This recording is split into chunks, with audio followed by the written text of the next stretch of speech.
When I got married, I didn't have a marriage counselor. Though before I got married, I got some counseling from my elder sisters and some godly men and women.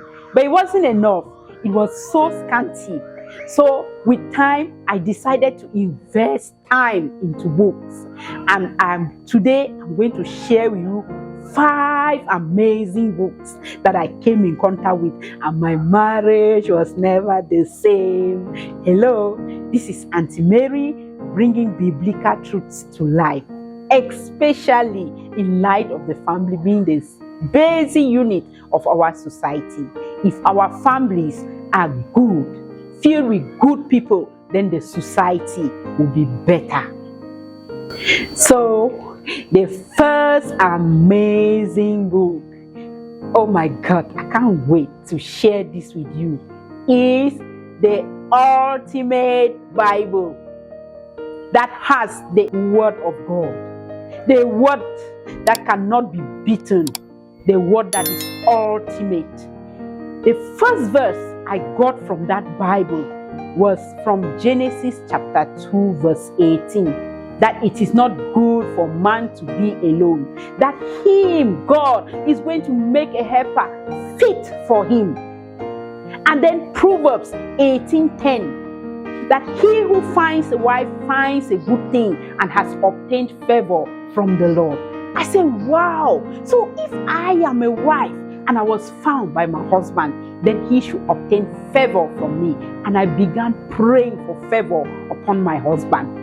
Praying for favor from his job site, praying for favor upon his health, praying for favor in everything about his life. And behold, believe me, it worked.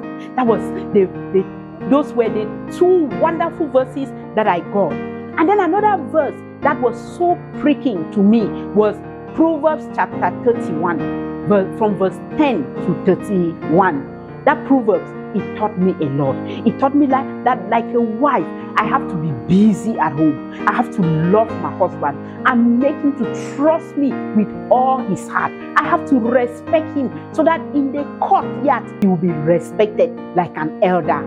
And then that book also taught me on how to train my children in the fear and admonition of the Lord. What did that book not teach me? The Bible, it has wonderful content about the family. So if you want to know much and how to make your family to be sweet, please, I pray and I beg you to go into the Bible. You will see so many verses that will teach you a lot. 1 Peter chapter 3 from verse 1 to 7, it taught me the importance of being submissive to my husband. That being submissive beautifies me, and I did, and I see that it was real and true. That was the Bible. The second amazing book that I also came in contact with was Excellent Wife Day by Day by Karen Ella, based on The Excellent Wife by Martha Peace. That book, oh my God, you need to know this book. You need to have a copy. That book has changed a lot in my marriage. It has changed a lot even in my own life like a child of God. That book, it taught me a wonderful lesson. The greatest lesson I learned from that book was that I have to treat my husband like a king. I have to make my home like his palace, where he will reign supreme. The way I have to serve him, I should serve him like a king. The way I talk to him, I should talk to him with honor like a king. And I should make the home hospitable for him and for visitors. And then one other thing that I learned also was that I am the generator of the home. Oh my God, what do I mean? That life radiates from a wife in a home. Meaning that if I get up and I'm moody, everybody at home will be moody. If I am happy, everybody will be happy. If I am sad, everybody will be sad. So those are the lessons I learned from that Excellent Wife Day by Day. It is a wonderful book for women. If you want to be an excellent wife, if you want to be a wife material, if you want to be a woman that God calls, this is a wife that a husband has found, and from that wife, the husband will receive favor. Read that book. by Karen Eller is a wonderful book. The third book that we are going to talk on today is Love and Respect by Dr. Emerson Egerich. Oh my God. That one also was a wonderful book. You know, if I learn all these things from the Bible and even from Excellent Wife Day by Day, coming to this Love and Respect by Dr. Emerson, you know, learning the things from the Bible and from Excellent Wife, if I didn't put the practices I learned from this Love and Respect by Dr. Emerson, then it could have not made any difference. In that book, I learned what respect is. I saw that respect is a desperate, what did I say? A desperate desire for men. And love is the earnest desire for women. No doubt, the Bible says in Genesis chapter 3, I've forgotten that verse. It says that the desire for the woman will be for the man. No doubt, we women, we love to be loved. So a woman desperately needs love, while a man desperately needs respect. Respect is seen in the way we talk to our husbands, in our facial expressions, even in our thoughts. You know, our respect comes out through what goes on in our minds. If we are thinking negative things about our husbands, those are the negative things that we will dish out to him. But when we are thinking positive things, those are the positive things that we will dish out to him, in the way we express ourselves to him, in the way our faces look like. So that was the greatest lesson I learned from that book. I also learned that when there is a conflict in marriage, it takes just a little time for conflict to strike. But it would take a very difficult task for a couple to look for the easiest tool to reconcile and retain back peace and unity again in the family. It's very difficult. So, but when you respect your husband and you love your wife, those things will be easily handled. Love alone does not make a marriage. When you get into marriage, in fact, let me tell you people a bit of story. When you are in courtship, it's like dopamine. There is a chemical in the brain called dopamine, the chemical of excitement and fulfillment. That chemical will be released in its excess, and then it's like two butterflies flying in the air. But when you get married and you get into the house, you will see that things are so different. And what it now takes is for you to respect your husband properly, and for the husband to love you properly, so that things will now move on well. So marriage is not only through love. Marriage is not only with love. You have to put in respect and true love for your wife. The fourth amazing book that I read was A Strong Family by Charles R. Swindoll. Oh my God. That was another amazing book. Brother Charles was teaching me a lot in that book.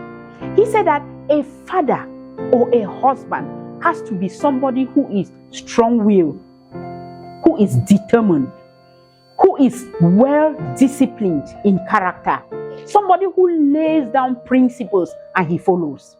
And a wife should be a person who is authentic, tender, gentle, loving, and hospitable. And that for a family to be strong and good, that family, the family members have to be committed to the family. The communication system of that family has to be strong. And then they should be able to reconcile or to solve problems during crisis. Those are the wonderful lessons I learned from that book by Charles R. Swindoll. Another thing that I learned from that book was that as a father, you know that fathers, they are always feared now. Children run away from them. Sometimes their wives tremble by them. But if a father who is a real father has to always smile. He has to be supportive. He has to be involved in the lives of his children and wife. He has to be there always, the last amazing book took my marriage to the third heavens. That one by Gary Chapman, called The 5 Love Languages. I never knew. I thought that to love just means to show love, to be kind, to be gentle, to be tender, to be serviceable. Until I came across this book to know that love is in languages. There are 5 love languages. Different people have different love languages. What do I mean? When you express love to this person, he understands it differently from when you express it to this other person. We have the language of physical touch. There are some men or women that when you touch their hands, you massage their backs, you touch their chins, you touch their hair, they feel loved. Then for some people, they feel loved when you give them gifts. You can even give an apple for a gift, they will feel loved. So there are some people, that's the second. The third, there are some people that you tell them that you love them by spending quality time with them. That means you just give them all your time. You listen to them, you laugh with them, you follow their conversation, you play with them. They just like that. They feel loved when you do those things. So when some couples get married and maybe your spouse's love language is quality time, and then you go out and you bring the gift, that person will not feel loved because his or her language is quality time.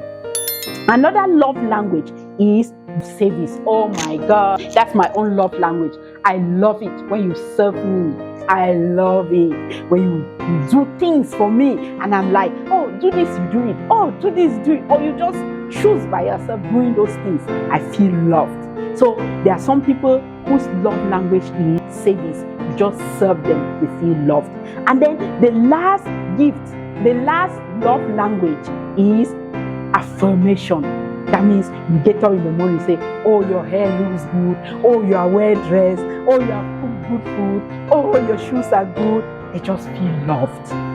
So, viewers, these are the 5 amazing books that have really improved my marriage, and they have changed my perspective about marriage and love in general. I said the Bible, I said the 5 love languages by Gary Chapman, Excellent Wife Day by Day, Strong Families by Charles R. Swindoll, and I said Love and Respect by Dr. Emerson. Lessons that I've learned from these books are interesting to you.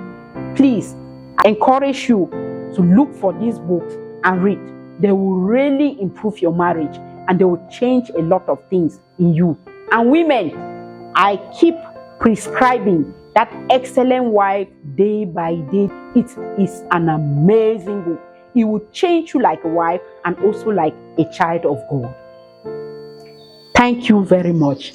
Please don't forget to subscribe, share, like, and comment. Also hit the notification button as we will continue to see. Thank you.